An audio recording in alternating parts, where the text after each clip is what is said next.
Hello. We are green screens, right? Shit. Wait. No, it's fine. I'll just. Okay, you can see the green screen right here. Just ignore it. It's this. All right. Um. Okay. Yeah, we are back. I'm gonna make this a monthly tradition. I'm gonna do it. I'm gonna finally do it. What do you call it? I'm gonna review movies each month. Go over everything I watched this month. Stuff like that.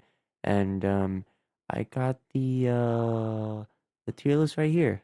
Here it is. Yeah, it's out of order though, so I do have to check my letterbox, see the order of which I watch these films because I forgot. I've seen a lot of good films this year. Ignore these. I was just I found out I haven't logged them before. Um, yeah. Starting off with the strange thing about the Johnsons. Okay, this was a weird one. This was like one of the where the hell is it? Okay, wait, put this here so that I could like switch between them. Okay, strange thing about the Johnsons, which is the last one actually, even though it's the first one I watched this month, is a short film by Ari Aster, same guy who made Hereditary and Midsummer and Eddington and Beau is Afraid of this and that. A pretty prominent horror director. I like his stuff. I really like Hereditary and Eddington. I liked a lot more than I thought I would. Definitely like a very funny movie, probably as funny as and that shootout at the end of Eddington is very underrated. I really like that film. If you haven't seen it, give it a chance. Ironically, my uncle suggested it to me, and like during party, he had me watch it, which is pretty funny. Um, damn thing won't here. Okay, yeah, that works. All right. Sorry, think software thing. Yeah. So I did enjoy his the last two films I seen from Ari Aster. I did see a couple of his short films this month. The second of which I'll be going over in a minute. But this is like his feature debut, like I think. No, like one of the first ones he made, one of the big budget movies he made. It's a short film, and it's weird. It's very, very weird. This is like one of the most disturbing short films I think I've ever seen. It's like I can't even describe the plot of this movie without feeling weirded out. That's how weird this is. You know how weird a movie has to be where you can't even like explain the movie, like talk about it, like the plot. Um, don't watch this. Don't watch this. I liked it. I mean, it was well shot. It was very well made. I did get what they were going for with the story and like the message there. Good acting, but don't watch it.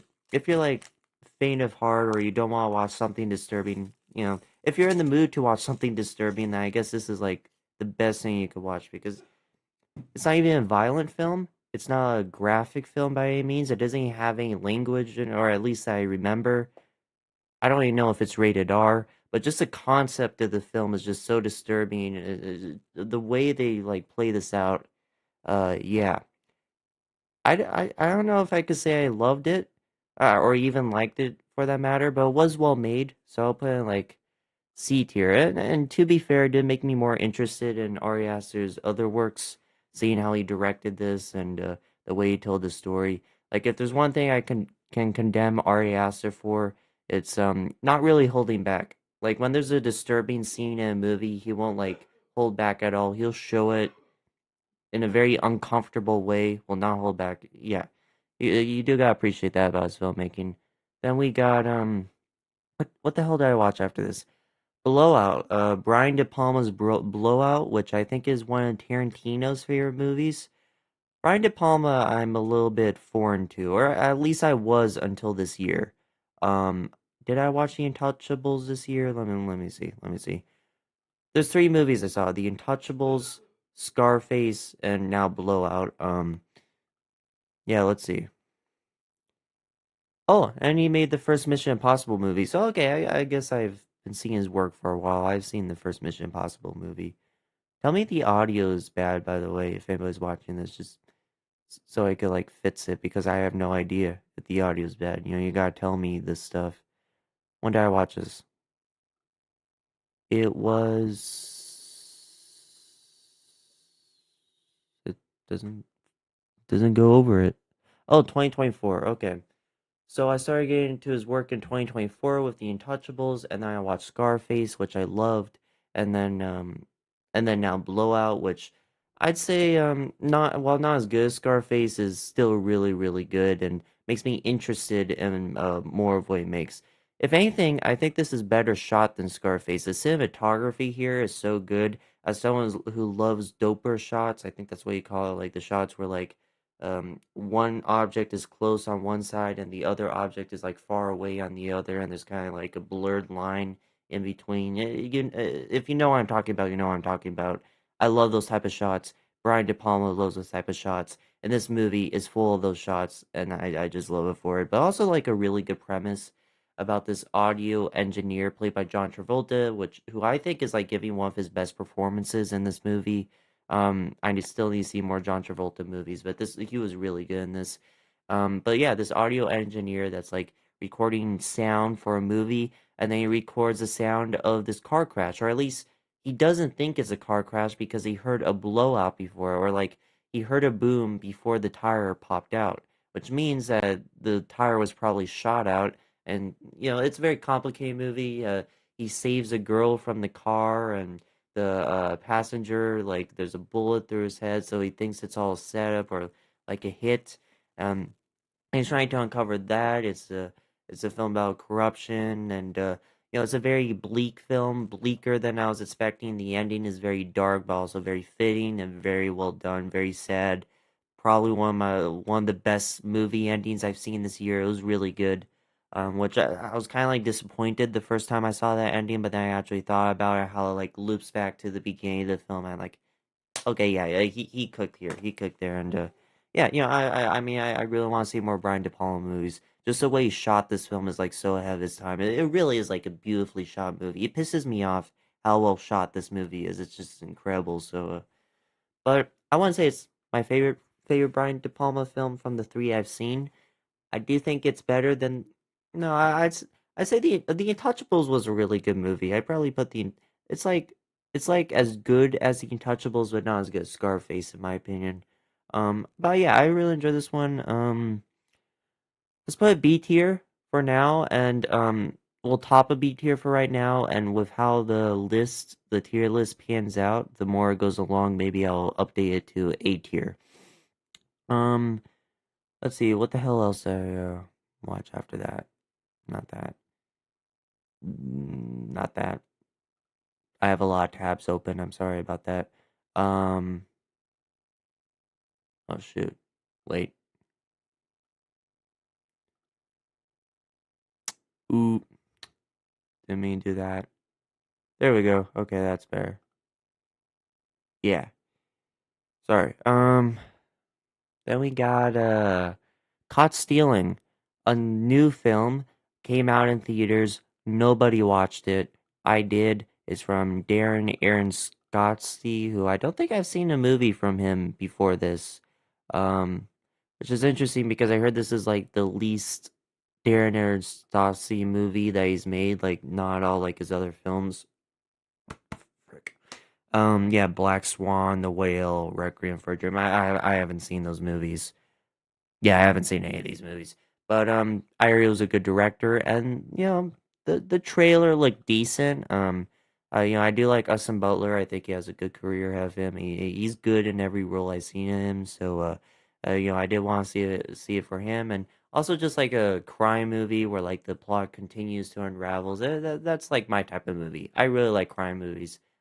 This seemed like a decent one, and I actually really enjoyed this one. It was really sharply written, took a lot of turns I wasn't expecting. There was like specifically there's this one death scene that I wasn't expecting, or this one character that I did not at all expect to die, but she did.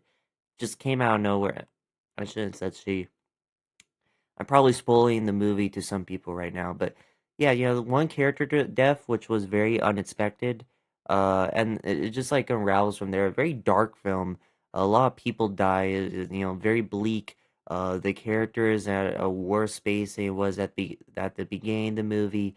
Um, while at the same time being kind of funny, kind of like a dark comedy. I really do like the tone of this movie. It's able to have like dark stuff happening, but also be a lot of fun, which is a really good combination.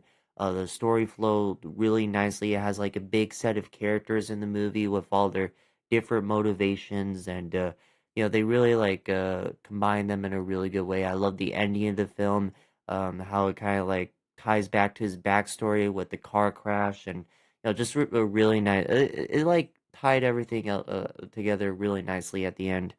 And Austin Butler was pretty good too. He has like that charisma for a main leading actor. He did a really good job. So yeah, I really enjoyed this one. I really enjoyed this one.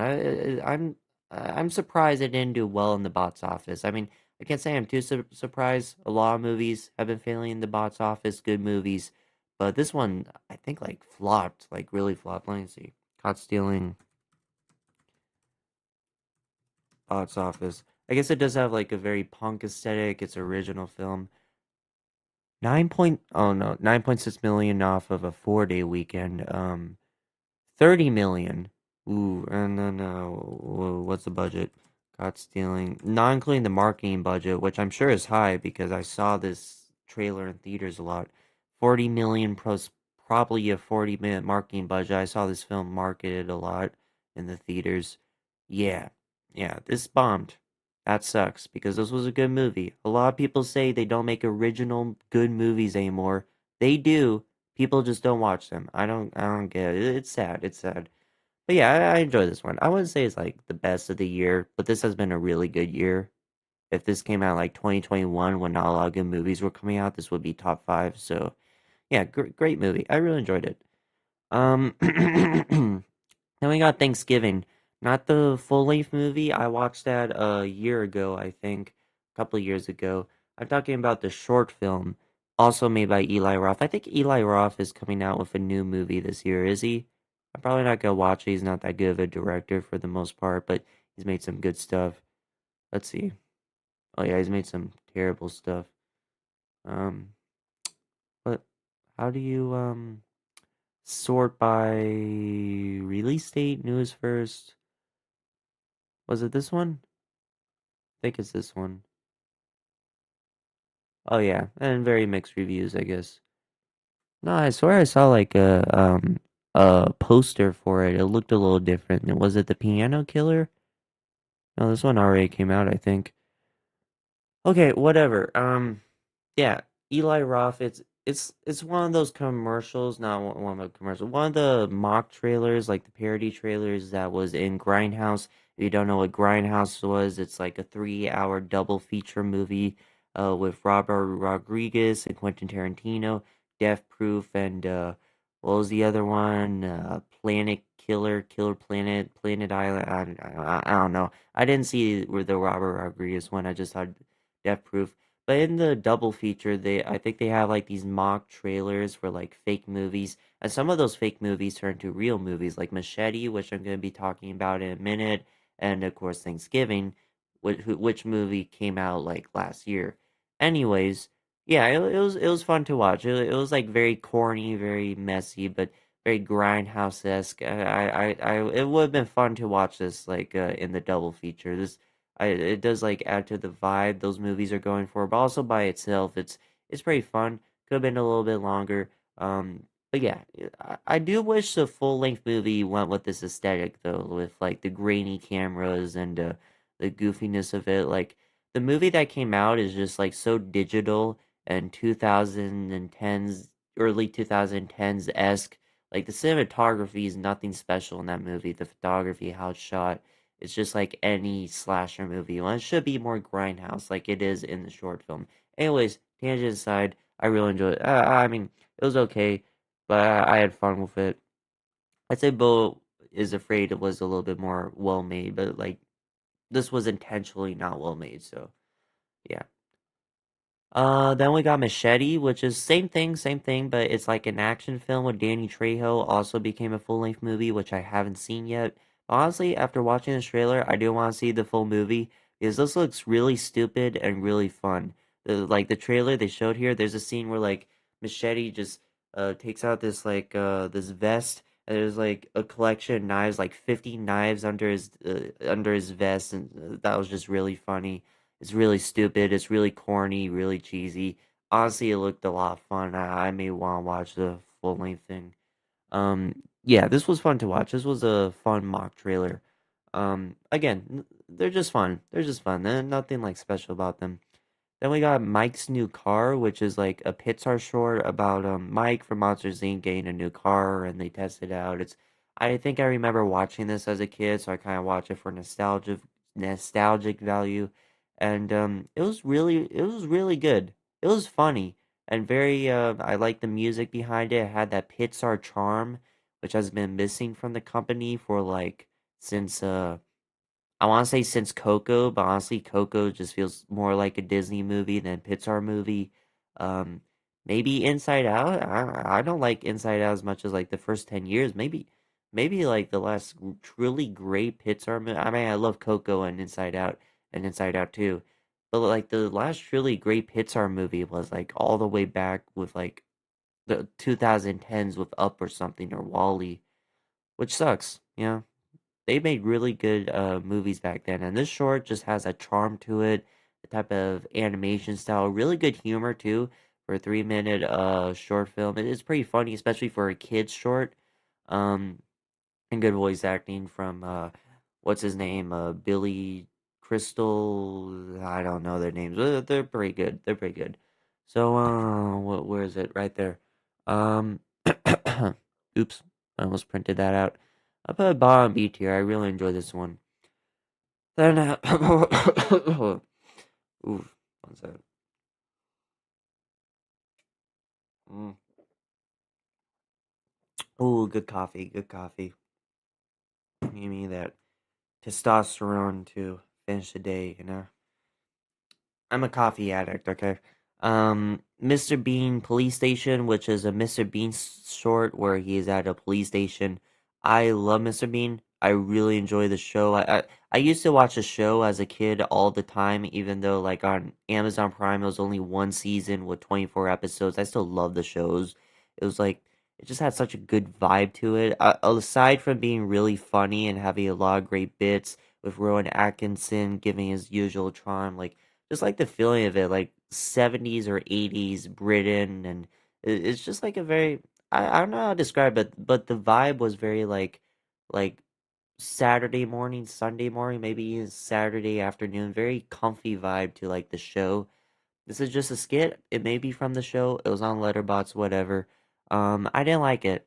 I didn't like it. Maybe it's because it's been a while since I've seen Mr. Bean, and the last Mr. Bean thing I saw was Man versus Bee, which wasn't even really Mr. Bean, but it also was Mr. Bean. It was Rowan Atkinson. Um, yeah, I mean, it just wasn't funny. I like Mr. Bean, so obviously I didn't hate the short, but like I just didn't laugh at anything. I mean, not a lot of great bits there. I don't think the full effort was put into it.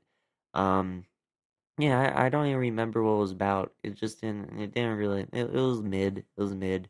I need to see better Mr. Bean shorts, so I'm gonna put this D tier. Yeah, right below. Strange things about the Johnsons.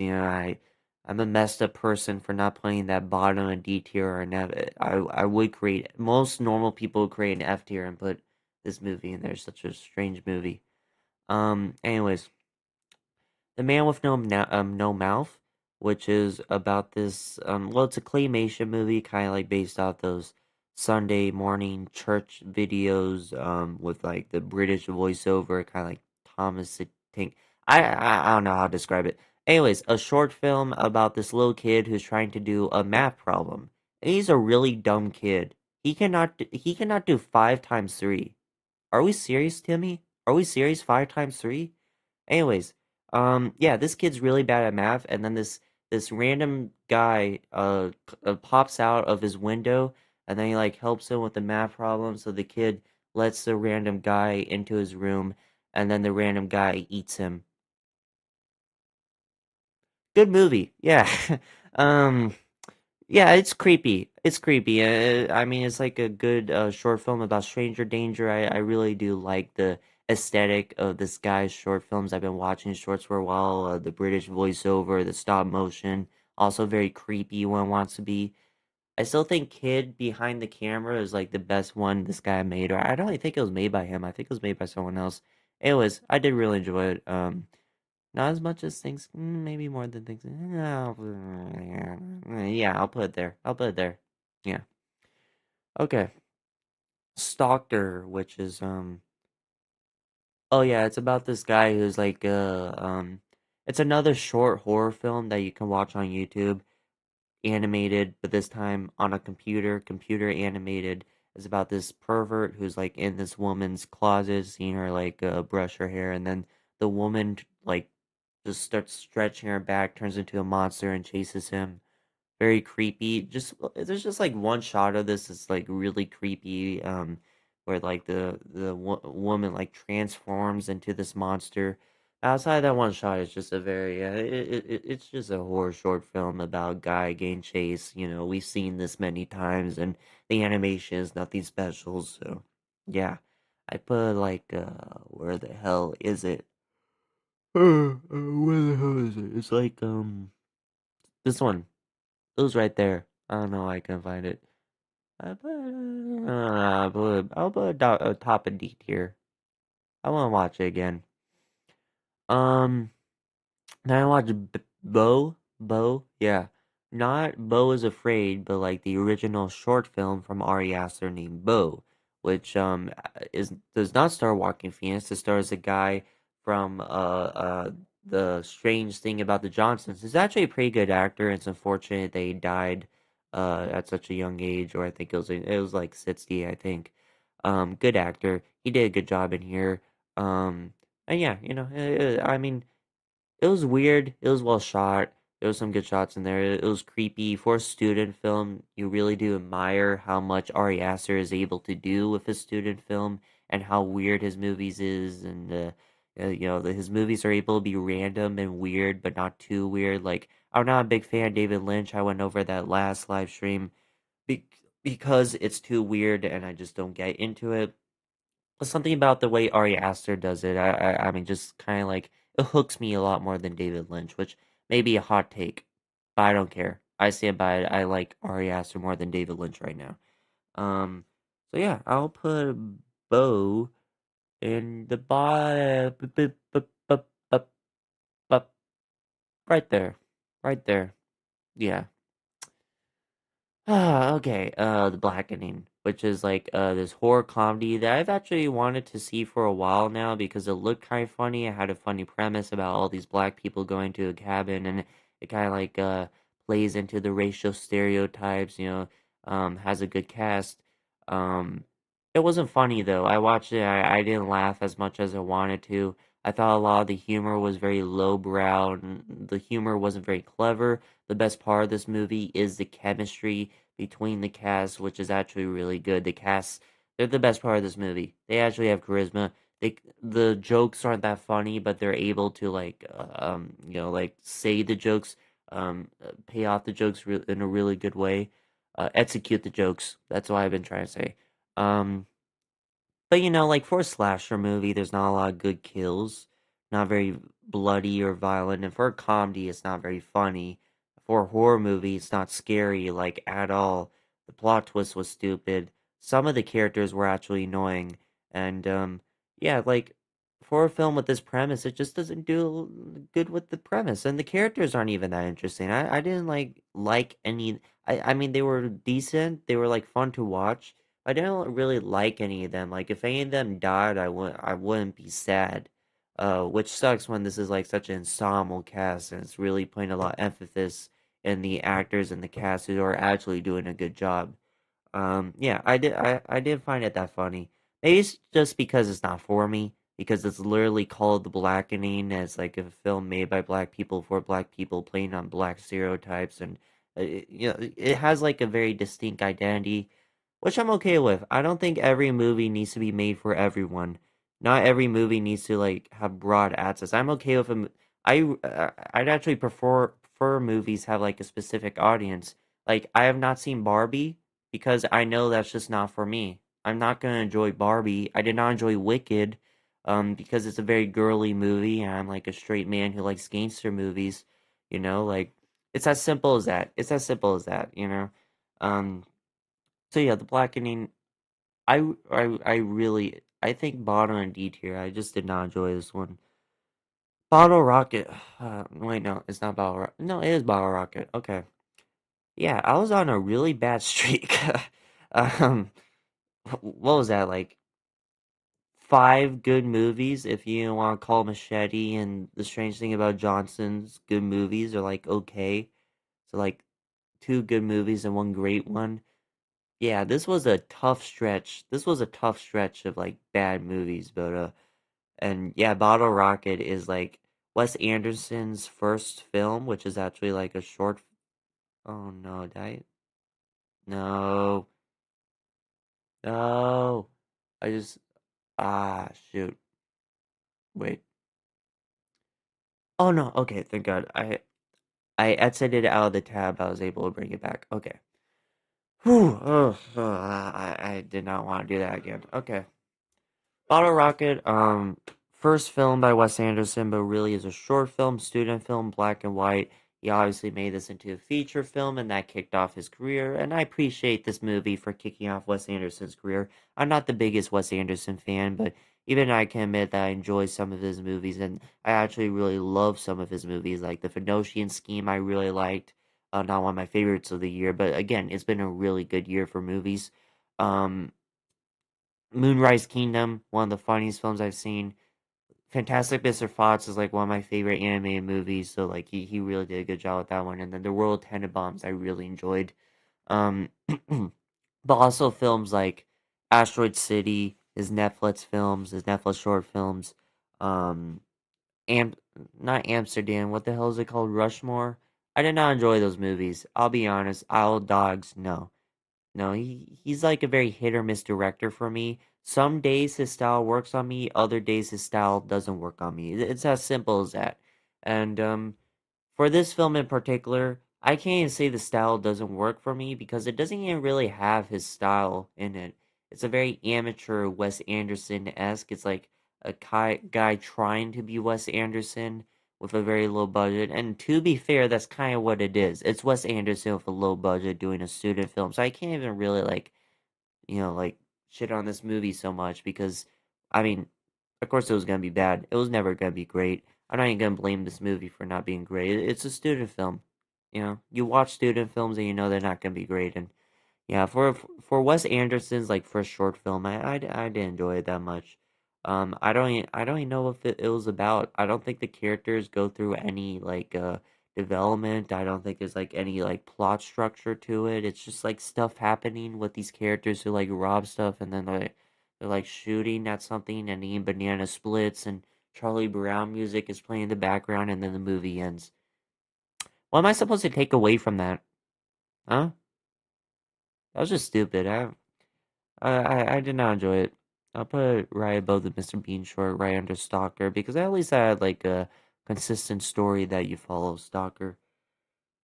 Yeah, tough month, but then it got better when I watched Net's Floor. That's why I watched Net's, right? Yeah, Net's Floor, which is directed by Denis Villeneuve. It's one of his first movies. It's a short film.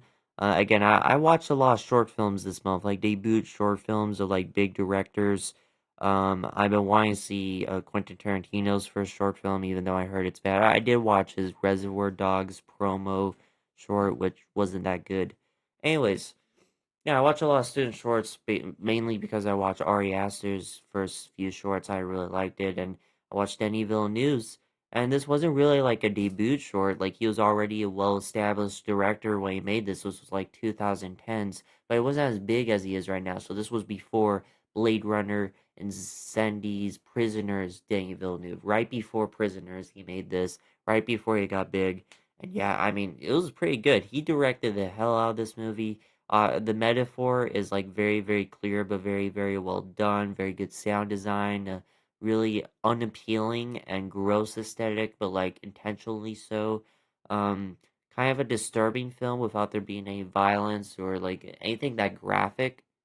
Just like these guys eating a table and then they slowly like go down and down the floors. It's just a very gross film, more disturbing than like some slasher movies. Just like the way it's shot, which is like such a weird thing, but he's able to do that, yeah, again, very metaphoric film.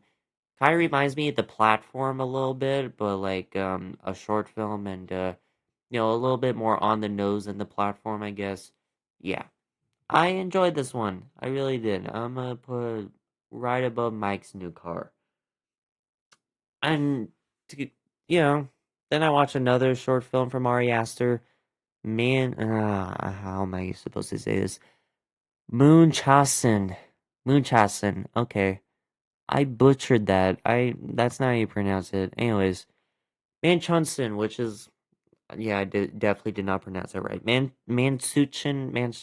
Whatever. This is a film about a mother whose son is about to go to college.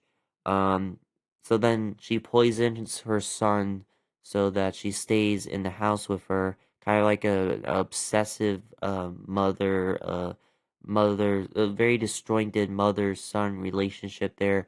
But sooner or later, instead of being sick, she accidentally gives him too much poison, and then and then the son dies and overdoses, and then the movie ends. Um, yeah, yeah, usual Ari Aster stuff. If you were to tell me that a film about a sheriff becoming paralyzed and his wife leaving him would be like the happiest and funniest and least depressing Ari Aster movie, I would not. I mean, now I would believe you, but I wouldn't believe you a few months ago. But yeah, he just keeps making messed up stuff. His whole filmography. If you want to have a bad day, just watch an Ari Aster film. It's just his movies are so weird. But yeah, I enjoy this more than his other ones. I think right below this one. Yeah, I just have the three Ari Aster films right next to each other. Um, what the hell is this one called? Better the Devil You Know. Kind of this and Two Mate Cooks in the Kitchen, which I'm about to talk about. Sorry, I just lost track here. This and Two Mate Cooks in the Kitchen are kind of like Late Night with the Devil esque, which is it's just like a sitcom or a TV show that has like horror elements to it, and there's more going on than meets the eye. And out of like the three, like Late Night with the Devil, this one, and Two Mate Cooks in the Kitchen, like the three films and short films I saw with this type of style and premise and this type of horror, I think this one did the worst, but still decent. I enjoyed it quite a bit. I give it like a 7 out of 10, but like you could tell it's a lot more low budget, but kind of like plays it to its strengths.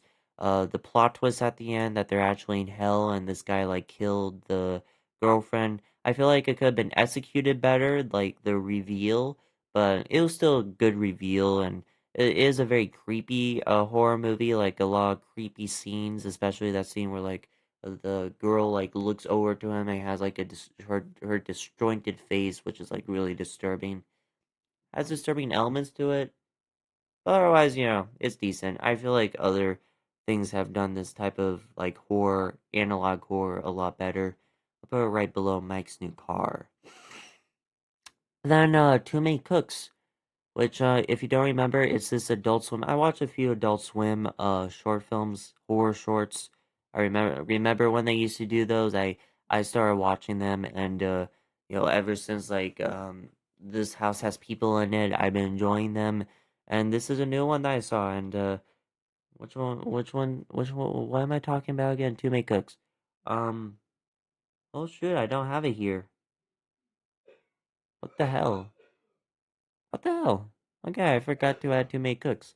It'll be like it'll be above Net's floor. Above Net's floor, under below. I really enjoyed it. It's like very funny but very disturbing at the same time. There's obviously a lot of meanings you could take out of it while also just being like a weird, entertaining film in general. I love the set design, the actual like soundtrack of Too Many Cooks, Too Many Cooks. Like that was good. It was a good short film. Whenever it starts to get redundant, it just kind of like builds on the joke to the point where it just becomes like crazy at the end, kind of like "Don't Hug Me, I'm Scared" times 100. Yeah, I really enjoyed it. Then Iron Man 2. And I used to like really hate this movie. Like I did not enjoy it at all. But on rewatch, it's not that bad. it's not that bad. I wouldn't say it's that good, but it's not that bad. It's okay. And I did enjoy like some parts of it, especially the cast, like Robert Downey Jr., Gwyneth Paltrow, Don Cheadle, Sam Rockwell. It has a really strong cast, and like a lot of my enjoyment of this film comes from the charisma, especially from Robert Downey Jr., but just from everyone involved. Yeah, the cast is never the problem in Marvel movies. Mostly it's just a script. Yeah, I just described this one. The script is a problem. It's very messy. I heard somewhere that Jon Favreau literally admitted that they needed more time to do this movie, but the studio rushed them. They needed another year, but the studio rushed them so they could have like the Avengers out after Iron Man 2, or at least like bigger space between this and the Avengers. So you could tell this was rushed. I need more coffee. Ah, talking for 40 minutes straight. Jesus. 35 minutes straight. And nobody's watching.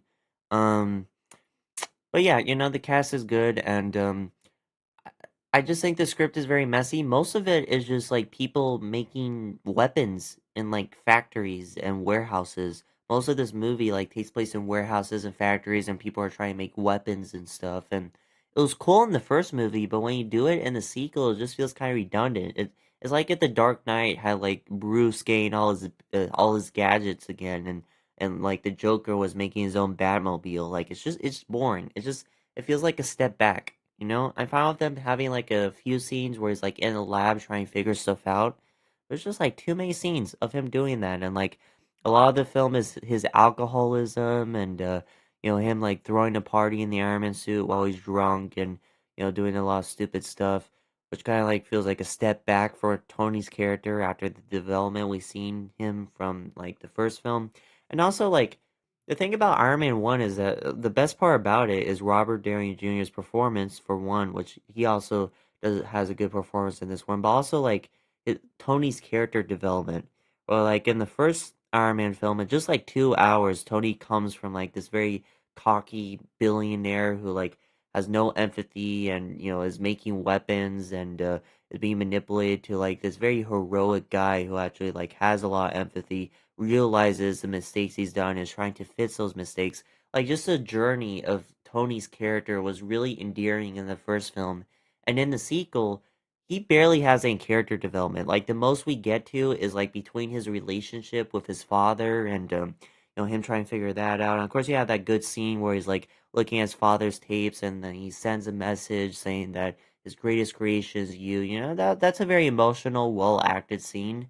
But outside that one scene, Tony doesn't really go through any character development in this. Like a little bit, but compared to the first film, he's a very passive, very static character, which is kind of underwhelming after all the development you gave him in the first film. And the villains are very mediocre too. Justin Hammer is fun to watch, but he's also just like a worse version of Tony Stark. He does everything Tony Stark does, but like worse. So he's not threatening. He's not supposed to be threatening because he's just like a joke character. Like, why is this the main antagonist of the film when like you just don't believe for a minute that he could beat Tony Stark? And then the other villain is Whiplash, Ivan Draco, I think, played by Mickey Rourke. And first of all, remember when I said like the cast was the best part of this movie? Not with Mickey Rourke. I'm sure he's a great actor, but his Russian accent in this is just like terrible, and it's just like a weird character design with like the face tattoos and golden teeth and that stupid haircut, and he wears no shirt for like half the movie.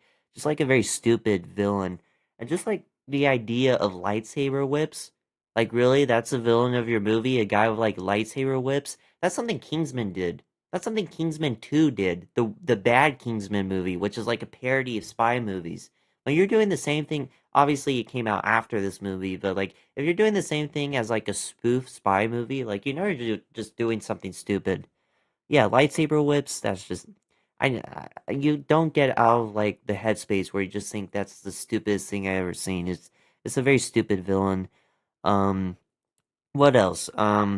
Yeah, it's just like a very it's not as strong of a script as the first film, and the story is very disconjointed compared to the first film. It's just worse than the first film in every way. Besides the action, I think there's some good action scenes in this one, but also not a lot of action. So yeah, just a very messy movie. I had fun watching it. It was fun to watch, but and better than I remember. But yeah, just not great. I'll put it right below Machete and above The Strange Thing About the Johnsons. What we have next? The Long Walk. Okay.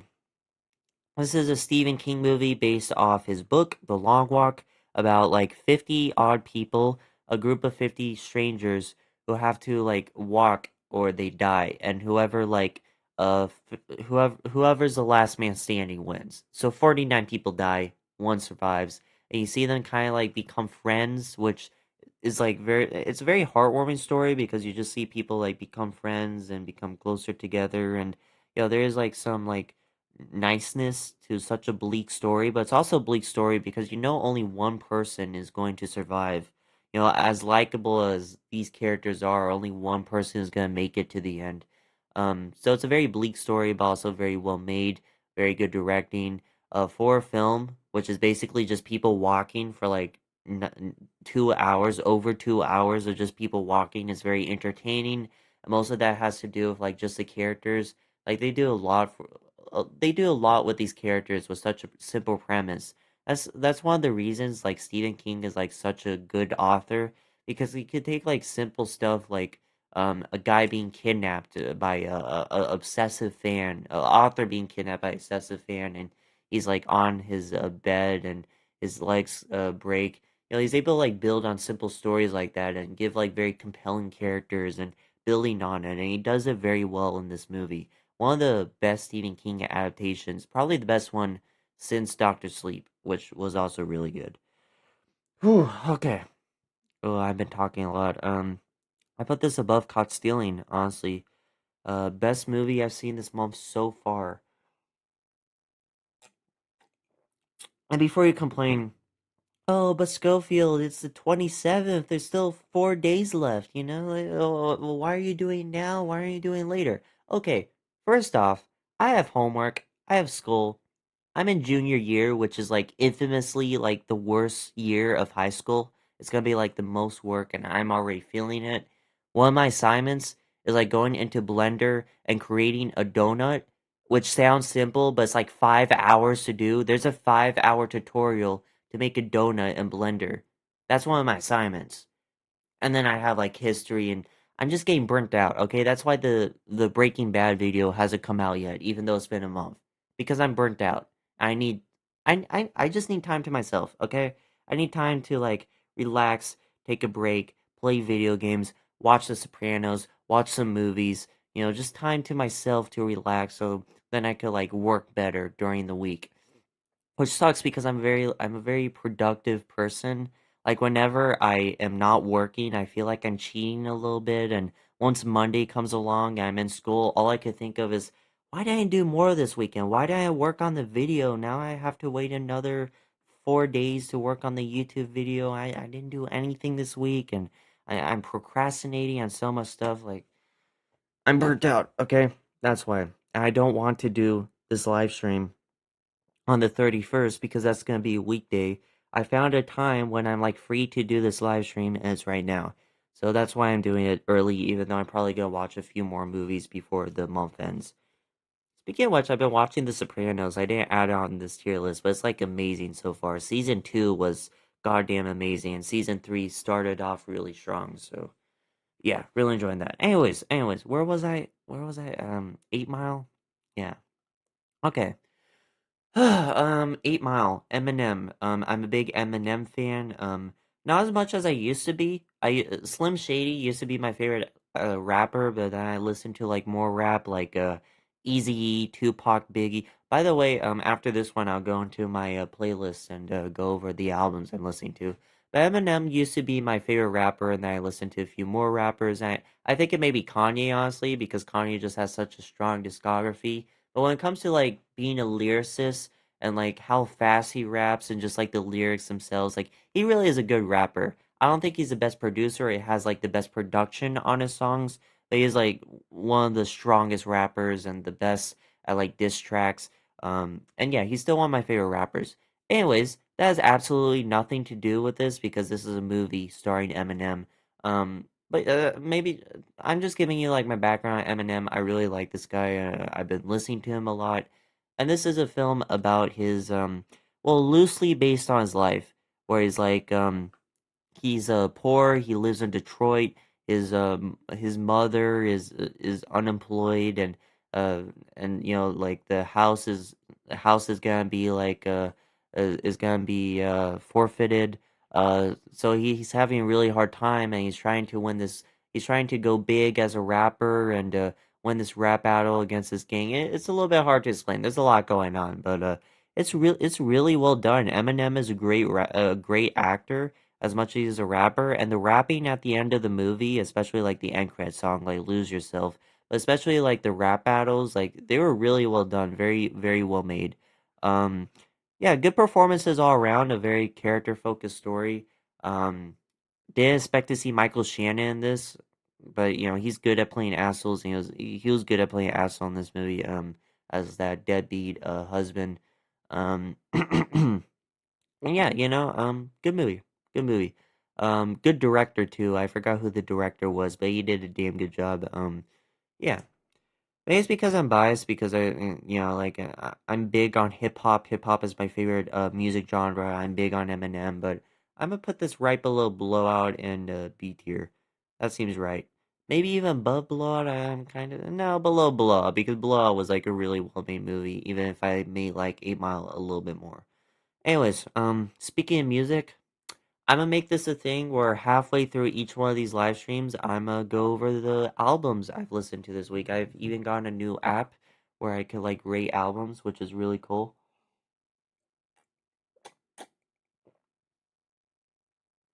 Oh, I re-listened to Gianette's by Kendrick Lamar. A lot of people say it's overrated or it's like his weakest album, and I can see where they're coming from, but I actually do really enjoy it, and it hit really strong on rewatch. Is it his best album? No, but I enjoy it. You know. Anyways, here's what I added to the playlist recently. Um, I listen to a lot. Here, let's see. Let's see. It's like behind this, after this, before this. I think I've added a lot. I just realized this looks bad. This looks like I have no life. Anyways, shoot, we're still going. No, no. I remember. It was like, was it the Eminem show? No, it was this one, right? No, no, no. It was I talked about this last live stream. I think it's the Eminem show. So I started off the month by adding the Eminem show to my playlist, or it could have been last month. I don't care. I want to talk about the Eminem show because a lot of people like to say that Eminem is like a bad rapper because his discography is really bad and he only made one or two good albums and it's just been like miss after miss. I don't know what you're talking about because I've listened to like a couple more of his albums, or maybe just like the good albums. As far as I'm concerned, Slim Shady LP is really good. Marshall Matters LP is like one of the best rap albums of all time. The Eminem Show is also really good. Music to Be Murdered By is really underrated, really good. And The Death of Slim Shady is overhated. It's a decent track, maybe not his best track, and yes, a lot of these albums are a little bit inconsistent. There's a couple misses, but that's like the same with like most rap albums. Like I'm glad that he's going out and trying new stuff. You know, not going safe with his productions, going to different people for his features because yeah, you know he does hit once in a while, even if it is inconsistent. You know, I'm glad he like branches out and does stuff. Anyways, the Eminem show is actually very consistent. Even even though I love Marshall Mathers LP, I think it's his best album. I will say like some of his songs on there, like Best of All Time, and other ones are just great. This one I say is just like great, really good, great, really good, great. His most consistent album. Maybe it's not his best album, but his most consistent. White America, Business, Cleaning Out My Closet, Square Dance Soldier, Say Goodbye Hollywood, Drips, Without Me, of course, Sing for the Moment. I'm not a big Superman guy. I don't get why that's one of his most famous songs. Really? Really? I don't know. Haley's song, I actually forgot how it sounds like, but it's pretty good. Till I Collapse, My Dad's Gone Crazy. Ooh, such a good album. Damn. Yeah, I really enjoyed this one, and yeah, I mean, I get that. I get that. I haven't listened to his whole discography, and I heard that Recovery and Kamikaze and Revival are really bad albums. I'll listen to that in due time, but no, I really enjoyed this one. And even if you're gonna say like his discography isn't the greatest, at least like admit that his singles are really good. Like Eminem has really good singles. If you're just looking at that, it's like Lose Yourself, Not Afraid, Without Me, The Real Slim Shady, Still Dre, which he featured on. He was the best part of Forever, and that's a song with like four legendary rappers. He's the best part of that. Love Game is the most underrated rap song of all time. Excuse me.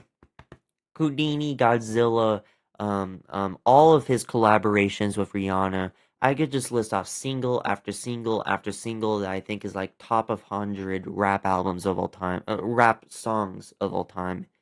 He's great. Jesus Christ, I'm talking about music a lot more than I'm talking about movies so far. Jesus.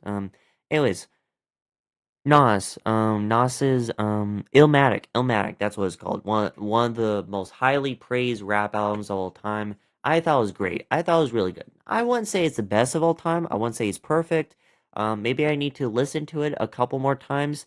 Uh, Again, it's like different from the Eminem show because the Eminem show has like real standouts, but isn't as consistent. No, not the Eminem show. Sorry, Slim Shady LP. That's a better example because that's a album that has a lot of great songs, like a lot of standout songs, like My Name Is, Guilty Conscience, like songs that stand out. But it's not as consistent. This album is very consistent, very consistent, like banger after banger. I don't think any of it stands out. It kind of like blends together. Same thing with like Juice World's albums, where I think like it just kind of blends together because it has the same vibe and same instruments and the production. But that doesn't mean it's bad. That means it's just really well done and it's better to listen to this as an album than as singles. So yeah, I really enjoyed Illmatic. I need to listen to more Nas. I listened to one Lil Wayne song. I thought it was okay. I rewatched Man of Steel recently and thought the soundtrack was goddamn amazing.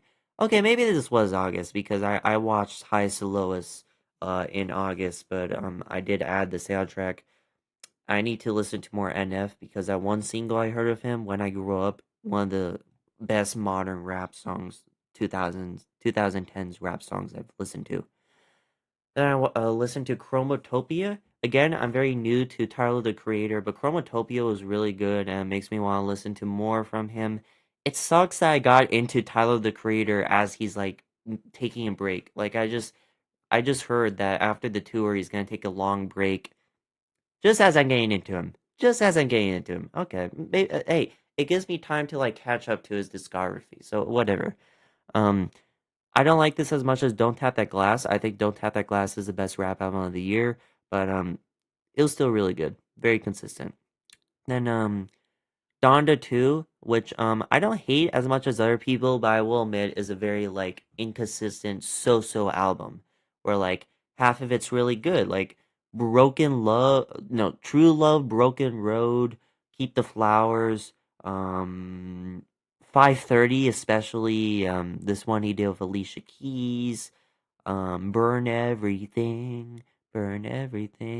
Lord, lift me up, Lord, lift me up. And then first time in a long time, first time in a long, like those songs are like amazing. They're like great songs. Like really goes back to like peak Kanye, peak Kanye. Then you go to his other songs like Get Lost. And by the way, if you haven't listened to the original version of Get Lost, listen to it and then listen to the version that he picks for the album. It's the biggest downgrade in quality of any song I've ever seen. The original Get Lost is like so good, and then the one he actually released for the album is just complete. What the hell are we doing? No music. It's just like it's just like him talking just takes out everything good about the song as just like his chorus, which is like the worst part of the song. It's just yeah, the original Get Lost is good, but this one's just it's shit, man. And Jesse, Too Easy. There's people who really like this song. I think it's annoying and really stupid. Pablo, I think, is annoying and really stupid. My Mr. Miyagi. Yeah, like his lyricism really shows how bad his lyricism is. Like you take away his great production and you just listen to his lyrics and it's just really stupid. I forgot what this one sounds like. This may be the worst song he came out with, besides his, of course, HH and Cousins.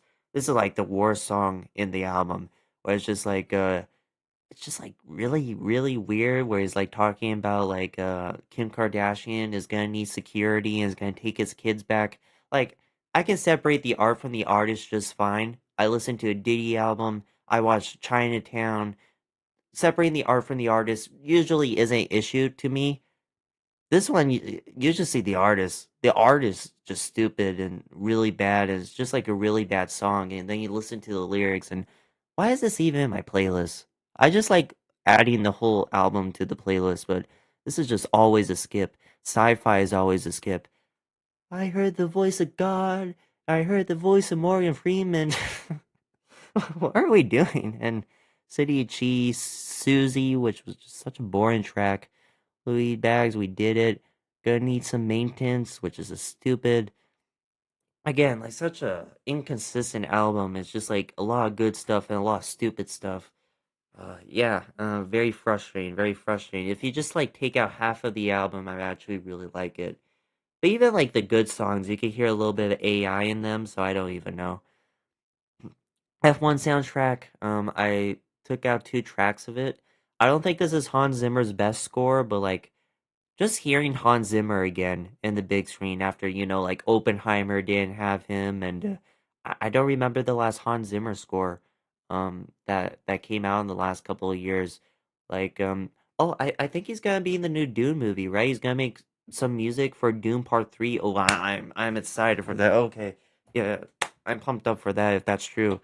Um, but yeah, I haven't listened to a lot of good tracks. Like he was missing from Oppenheimer, which is fine. I really like the music from Oppenheimer. I think it's one of Christopher Nolan's best scores. But yeah, just hearing his type of music again really reminded me. Oh yeah, Hans Zimmer is a goddamn amazing composer, and I forgot that, and I just rewatched Man of Steel, and I remember that, and I started rewatching a lot of the movies with Hans Zimmer. Like re-listening to the scores of Hans Zimmer, and I just remembered. Yeah, that's why he's one of the best. Ennio Morricone is still the best composer of all time. I still really like Danny Elfman, and I think there's like a couple of really good soundtracks this year that I'm gonna be adding to my playlist. And this is like not one of the best Hans Zimmer scores, but it was cool to hear this in the theater. Bully, which is gonna be released in 2069 or 2050 or 2099 or 2,550. Whenever this damn album gets released, I don't care. I listened to the leak version.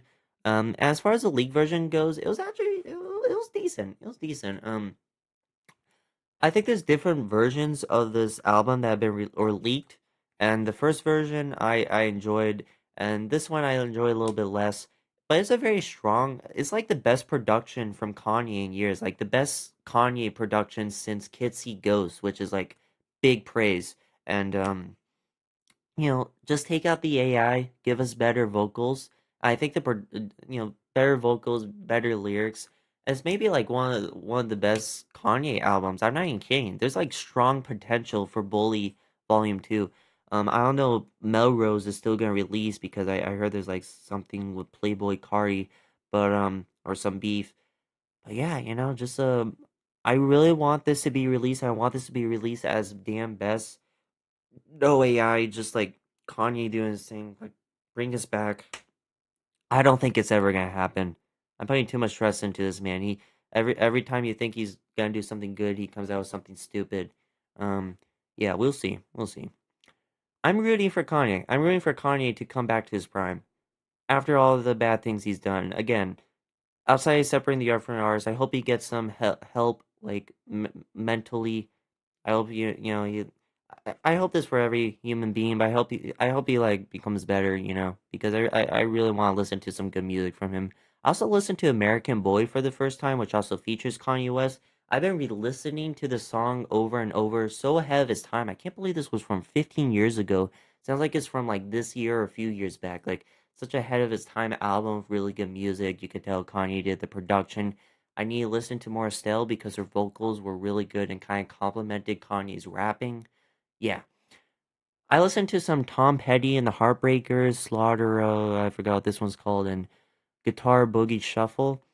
Um, my dad listens to some good music, and once in a while he put on a track on his car that I really like. I add to my playlist. This is the original finished version of Get Lost. I keep this in my playlist because the version he came out with is stupid. I also realized I had this out of order. Yeah, Power was like after all the nights lights or something, or Runaway was like one of the first songs. That's the thing about like adding albums on YouTube Music. Most of the albums are like out of order, and I just realized until recently that I was missing a couple songs from a Late Registration, which is like my favorite album of all time. You say that your favorite album of all time is an album where you didn't even listen to all the tracks. That's weird. So I think I gotta add some albums back on this list or rearrange them because I think some of them are out of order. But anyways, I put this in the right order.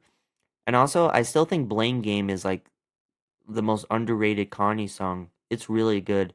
I get that it kind of nammers at the end with like Chris Rock spit, but so does Runaway. Nobody talks about that, but Runaway goes like a couple minutes longer than it should. Same thing with Blame Game, but everyone complains about Blame Game going on for too long and not Runaway. I don't get it.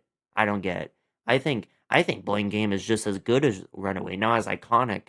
But I really enjoy Blame Game, just like the message and the tone of it. Anyways, I already reviewed this album. Let's. No, I'm not gonna explain. I'm not gonna explain why I have this in my playlist.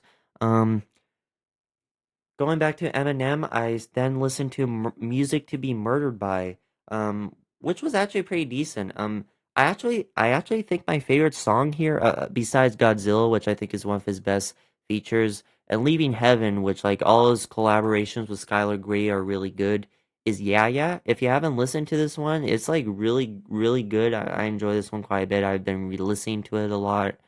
Um, yeah, I really enjoy this one. A little bit inconsistent. None of his albums are very consistent, except for the Eminem Show and Marshall Mathers LP to some consent.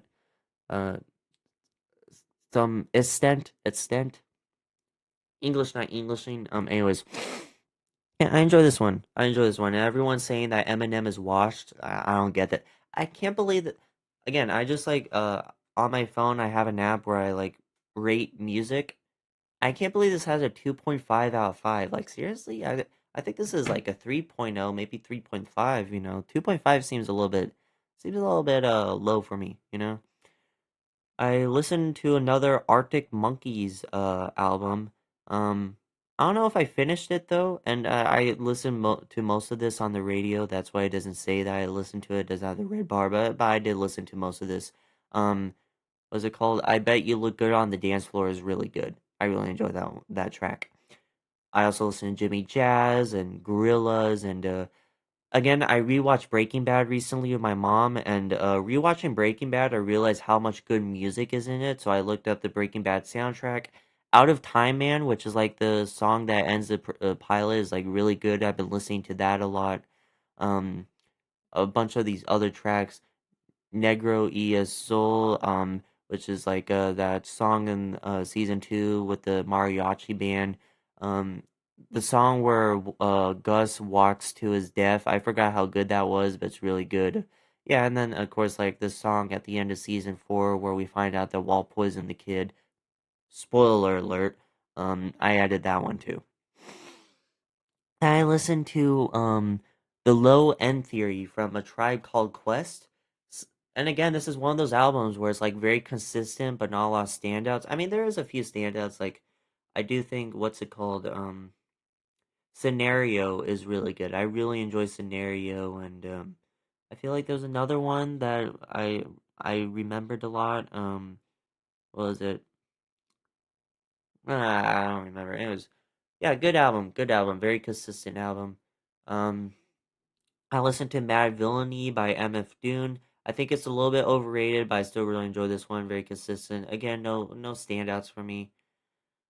um, then I listened to a Beatles track. I think the Beatle fans are annoying because they'll say like the best band ever made, and I'm like, listen to more bands. I say as I've never listened to a Beatle track before. I've only listened to the singles. Having listened to a full album from the Beatles, I'm like, yeah, okay, you have a point. They're pretty good. They're really good. I really enjoyed Abbey Road. Um, and of course, like I recognize a lot of songs from it, like "Here Comes the Sun," na na na na, and no, no, just that one. Yeah, that's the only one I listened to before. I think I've listened to some of them, but I just didn't know the name of them. It was very consistent album. Really enjoyed it. I want to listen to the one that has "Hey Jude" in it. And the other one, I forgot what the name is. Yeah, they have good albums. That was a decent album. Mob Deep, which was it called? Was it called?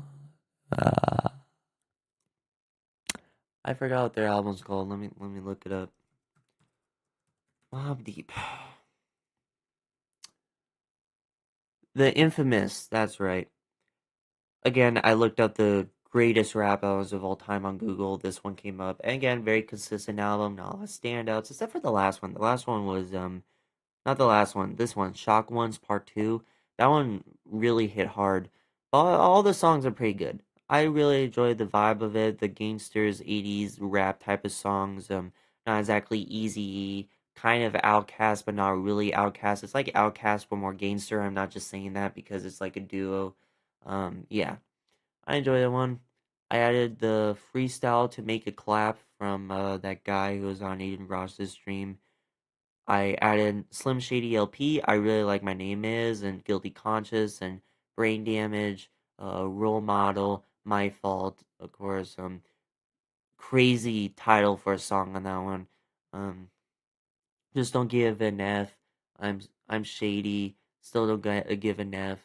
I really enjoy that one. I added some of his features from Dr. Dre's album, like Forget About Dre and What's the Difference. And I do intend to listen to this full Dr. Dre album. I listened to a new Eazy-E album, which I actually started a while back, but then I finished, or at least I restarted it this month. Um, Straight Off the Streets. That's it. Straight Off the Streets, but straight has an 8 in it. Pretty good, pretty good, pretty consistent album. I like Eazy-E. I really like his flow. Um, I'm not usually a fan of like rappers who just say the F word a lot, but he does it in a way where his songs are so good you don't even really care. Yeah, really good album. For Your Love. This one was recommended by a friend from school or a friend on Instagram, and what's it called? Something something aeroplane, something something on the airplane. Aeroplane. It's not airplane. It has an e. Whatever. It's a very Irish track. It's pretty good. I really enjoyed this one. It was good. Very different from what I usually listen to because, as I said, I'm a very big hip hop guy, and even like the Beatles is very different from this. This is I don't know if this is a rock band or not. It's like very Irish. It's a very Irish track and weird for me to say as someone who's probably Irish, Schofield, but I don't listen to that much Irish music. But this one makes me want to listen to more Irish music. It was pretty good. Not like annoying with all the bandpipes and stuff, as I've been like led to believe Irish music is to be, which may be kind of racist. But yeah, this one was like very laid back and very consistent. I really enjoyed this one. I need to listen more. Then another guy on Instagram recommended me recommend me in rainbows on rainbows, and I listened to the wrong one. I listened to disc 2 when I was supposed to listen to the original. And honestly, I'm just gonna rage bait him and act like I already listened to the album he sent to me. I mean, it's decent. It's decent. I'm sure the one he was actually trying to recommend me is a little bit better. But yeah, I enjoyed it. Radiohead is pretty good.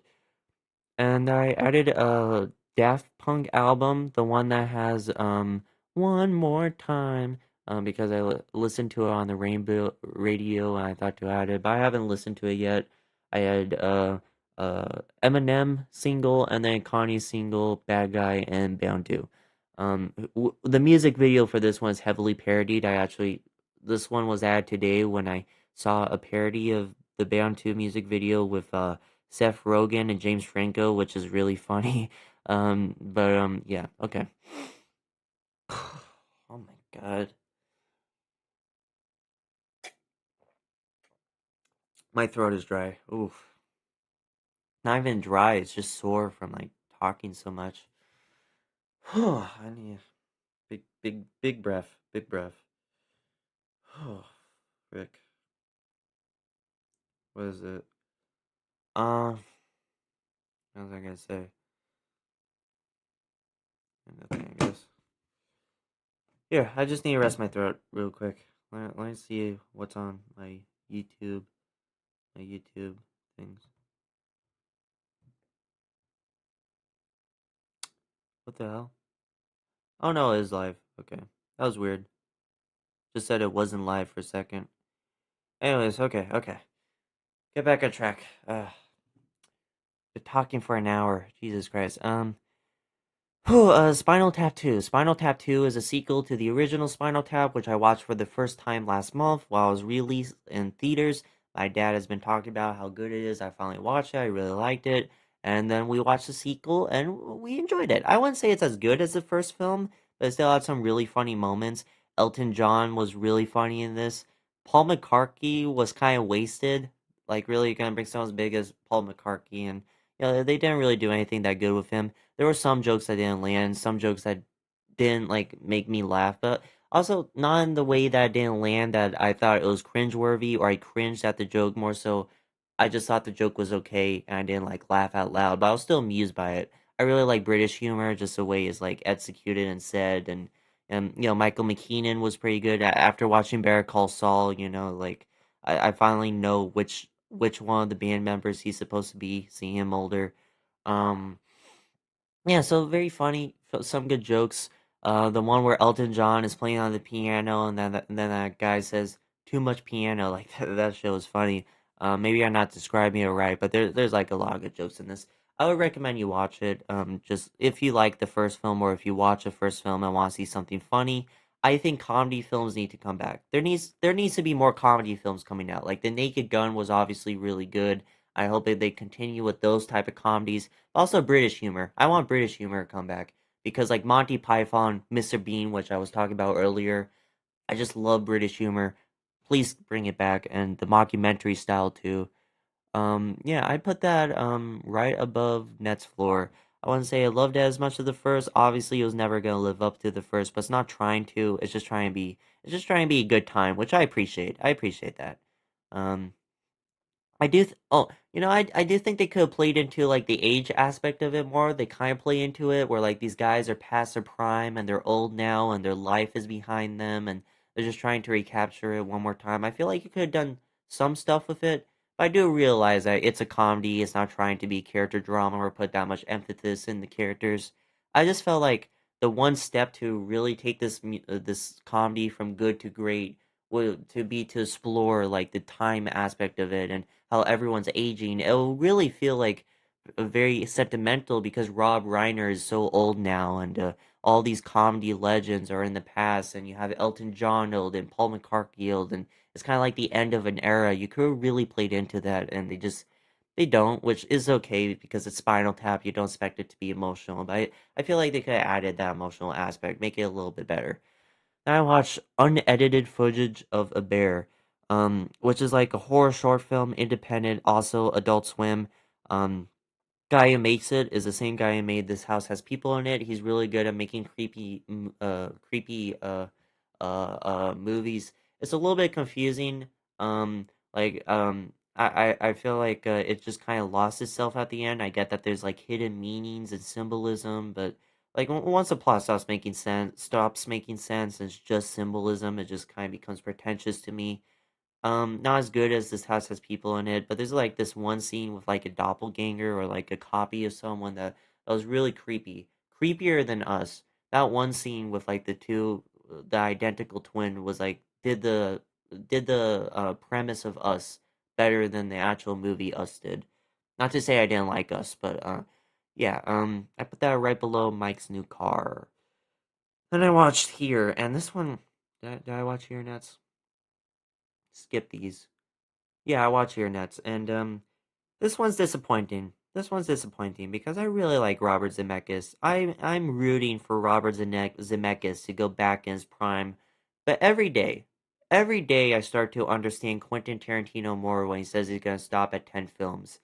Because you look at Ridley Scott, and you look at the Coen brothers, and even Steven Spielberg for some time before like the Fablemans and West Side Story. If you're looking at Steven Spielberg in like the 2010s or I don't know who else. I had a list here. Um Let me check the list. Um Again, Coen brothers. Clint Eastwood never he never fell off in quality. Clint Eastwood was always a consistently great director. But like Ridley Scott, Spike Lee, even though I like the last Spike Lee movie, he's kind of went down. Michael Mann, like he too gonna be good? Is the sequel to Heat really gonna be good? Like look at Gladiator 2, you know? I actually like Gladiator 2, but then like Tim Burton, M. Night Shyamalan, like I get where Tarantino's coming from. There's like a lot of great directors that go down, and Robert Zemeckis is one of them. I love Forrest Gump. I love Back to the Future. He's such a great director, but I mean, it's okay. I want to say Here is like a bad film. I mean, I would say it's a good film. It's just kind of like in the middle.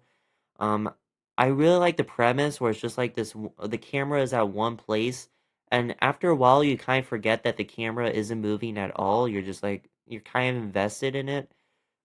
But I feel like you could have taken out some parts of it.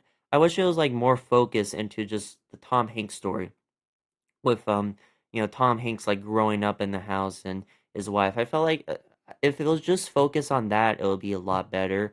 But they kind of like jump between times, and there's this stupid one with like Native Americans in the forest, and this inventor who just invents stuff. He doesn't add anything to the story. He's just like an inventor in the 1940s, and there's this black family who's just like barely in it, just like they're in the house like today, like in modern times. They add nothing to the story.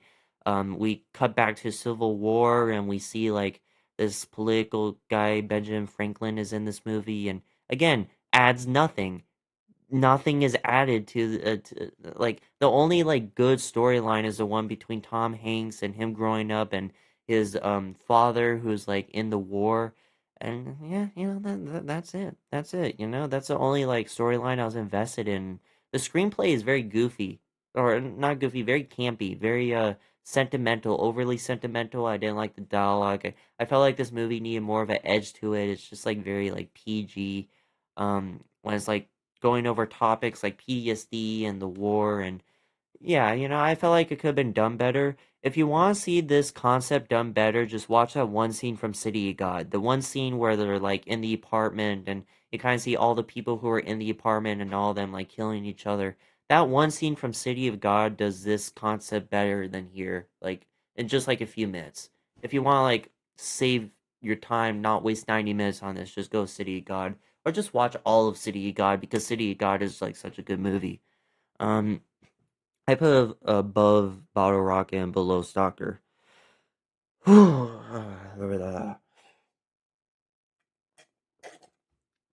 Damn. Oh, I spilled. And now, oh my god, what the hell? What? The coffee spilled directly on my, right here, right here. And can you see it? Can you see it? Yeah, right here. The coffee could have spilled anywhere on my pants, but they choose right here where my crotch is. Now it looks like I peed my pants. The one place where the coffee could. Dude, okay. I need to be more careful with my coffee. Whew. Anyways, where was I?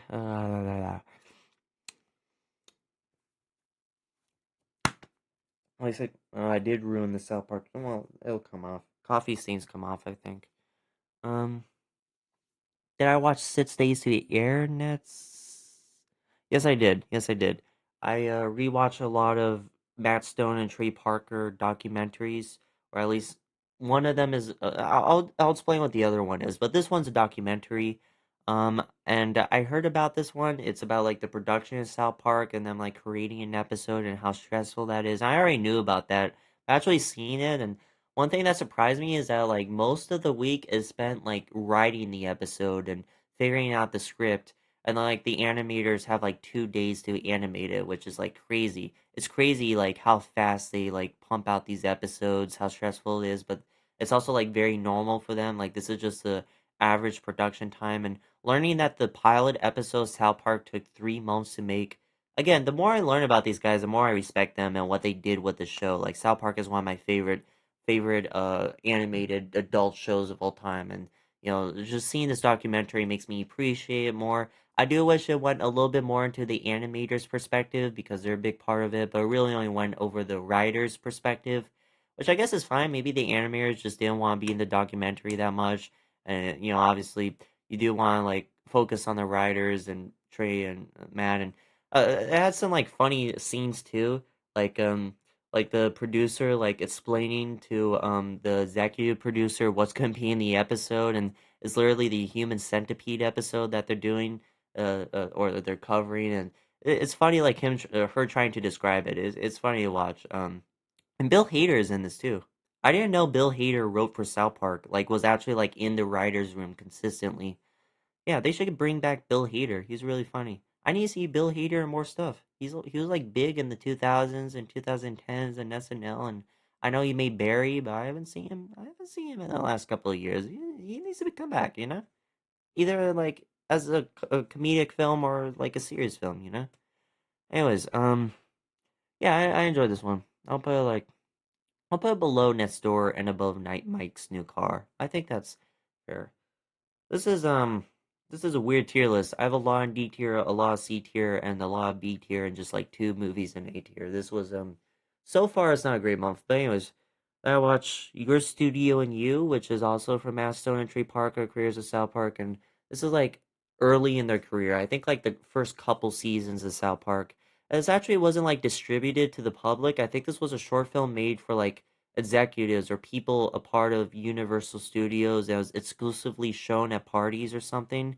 And once you know that content's going in, it's really funny because all they do is just like shit on the studio and make fun of them and make fun of actors, and to show that like the balls on these guys to like make a short film that's just making fun of the studio that's exclusively shown in the studio. That's really funny. I don't know how this got distributed publicly, but if you haven't seen it, watch it. It's really funny.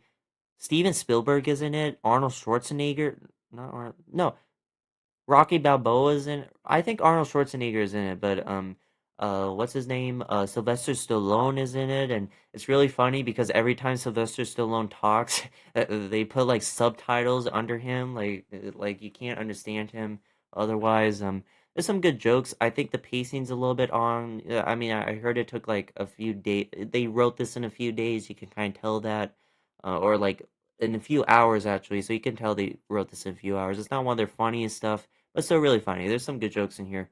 Um, yeah, I'll put this. What did I rate it? 7. Wrote, yeah, 7. I'll put right above Net Store actually. It was really enjoyable. It was really enjoyable. Then I watched The Landlord, which is a short film starring Will Ferrell about his landlord coming to collect his money, and the landlord is like a 6-year-old kid, a 6-year-old young girl, or no, 3 year. It's literally a toddler. She like starts. She like says the F word a lot. And she starts cussing him out and yelling at Will Ferrell, and they play it completely straight. It's a funny premise for a short film. Doesn't overstay its welcome. Pretty funny. Just seeing this toddler say all these atrocious things. Um, yeah, I enjoyed this one too. I'll put it, like below Next Door. Actually, below Stacey Air, but above Mike's new car. I watch a lot of short films this year.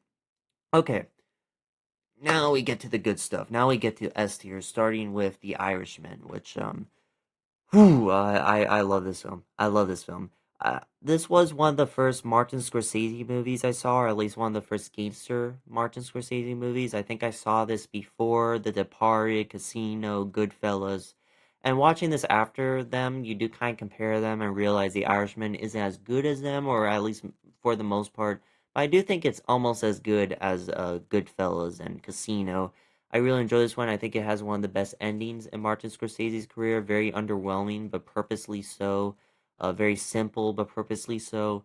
So much meaning behind it, and Robert De Niro is doing his usual Robert De Niro stuff, but it really complements the film and his character. Seeing Al Pacino and Robert De Niro act off each other outside of Heat is really cool. Excuse me. Um, yeah, I really enjoy this one. It's the 3.5 hours go by really, really, really fast. I do think the soundtrack could be a little bit better. I do think like the actual score for the film becomes a little bit redundant after a while, but I don't think the soundtrack is supposed to be that like fun to listen to. It's a very bleak movie compared to like Goodfellas and Casino. You're not having a lot of fun watching it, which is like kind of the point, especially those last 30 minutes, which are like really depressing, really well done. Yeah, S tier. Definitely S tier. Then I watched one battle after another. Yeah, the big one this month, and I loved it. I really loved it. I heard great things going into it as a 4.5 on Letterboxd, which I haven't seen a movie get a 4.5 on Letterboxd, or a new movie come out that has a 4.5 on Letterboxd since like since Parasite. Oppenheimer has a 4.2. So yeah, this was really well done. Paul Thomas Anderson isn't my favorite director, but now he may be. Now he may be. I've only seen what's it called? There Will Be Blood. I thought it was great, but not like a little bit overrated. This one is like perfectly rated. It really is amazing. It really is amazing. It's like best of the year, like easily. I don't know if I'd say the best of this decade, like 2020, because a lot of people like to say that movies are dead and there's no original movies coming out, and it's been like a bad few years for movies, but it really hasn't. It really hasn't. There's been like some great movies that came out recently, like Doom Part 2, Furiosa, Godzilla Minus One, which may be one of my favorite films of all time, came out like a couple years ago. No Time to Die, Guillermo del Toro's Pinocchio, which is like so underrated, and um, and one of my favorite anime films of all time. That is Puss in Boots: The Last Wish was actually like surprisingly really good. And Spider-Man Across the Spider-Verse, obviously John Wick 4, which is like one of the best action films of all time. 2023 was like such a good year for movies. The Holdovers, Oppenheimer, like such a good year. And then 2024 was also a really good year with like Furiosa and those other films that came out. And yeah, 2025 we have One Battle After Another. And I actually think 2025 may be like the best year for movies since 2019, and tied with maybe like a little bit better than 2023, which was also really good. Um, yeah, so I really like 2025 as a year for movies. I think such a great year for movies. So many good films coming out, and this one is the best. This one's the best, and I think it will win Best Picture. Seeing Leonardo DiCaprio in a movie again, it felt like it's been a while. A Killer of Flower Moons. That's another one that came out recently that I really loved. That was like 2023. Yeah, Killers of the Flower Moon, that was like the last film I saw with Leonardo DiCaprio. So seeing him again in big screen was pretty good. I love seeing him as like this very incompetent guy who's like really bad at his job. Stephen Lang, or oh, what's his name? No, it's not Stephen Lang. That wasn't Stephen Lang. It was let's see. Whoever plays the villain, Sean Penn. Sean Penn, right? It's definitely Sean Penn. Yeah, Sean Penn is amazing in this one. He's like generally like the best movie villain I've seen in years. I can't think of a lot of other great ones that can. I mean, there's a lot of great ones, but probably like one of the best movie villains of the last like 10 years. Really good. Such a like creepy guy, very funny while also being kind of disturbing and kind of intimidating.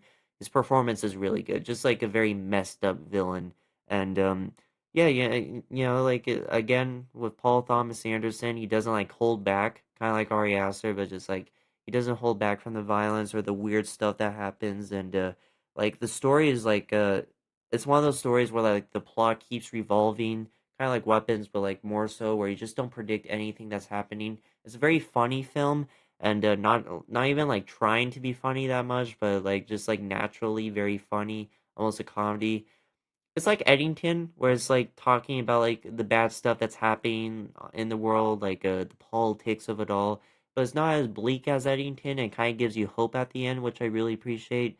yeah, very important movie. I love this one. I really did. And the score, ooh, one of the best soundtracks recently. And this has been a great year for soundtracks. So yeah, I'm gonna put this top of S here. I think I actually like this a little bit more than The Irishman. Uh, amazing, amazing movie. If you haven't seen it, watch it soon. Watch it before it leaves theaters. This is like a movie you need to watch in theaters. So yeah, amazing, amazing. I watched Dance with Wolves. Good film, good film. Better than I remember. I remember it just being decent, but this really is a great film. The character development is very strong here. It may be a slow film, it may be a long film, but that's to help this guy's character arc, Kevin Costner's character arc, to feel very natural and feel earned. Then it's definitely worth it. And yeah, it's not a white savior movie. I know that's like a big issue some people have with it, but it's really not. Like, if anything, the Indians kind of save him and give him identity through it, and the Indians literally save him at the end of the movie. So it's definitely not that. I don't know why that's a big part of this film. Um, yeah, definitely like one of the best Native American movies I think I've seen, and definitely a really good Civil War movie. I'll put that I'll put that right below Blowout or above Blowout. I think above Blowout. I really did enjoy this on rewatch. And that's everything I watched this month. Please tell me in the comments what you've watched this month for September. If you enjoyed this live stream, feel free to like and subscribe and uh, hype it up. I think I have hype points now, so you can kind of like hype up my videos, which is really cool. So if you want, feel free to do that. Um, and yeah, I'll try to watch better movies next month. This is a very sad list. Not a lot in S tier and A tier, but yeah, feel free to subscribe and I'll do this again next month. Have a good day. Have a good weekend. I'm try to get the Breaking Bad video out by the next couple of weeks. Adios.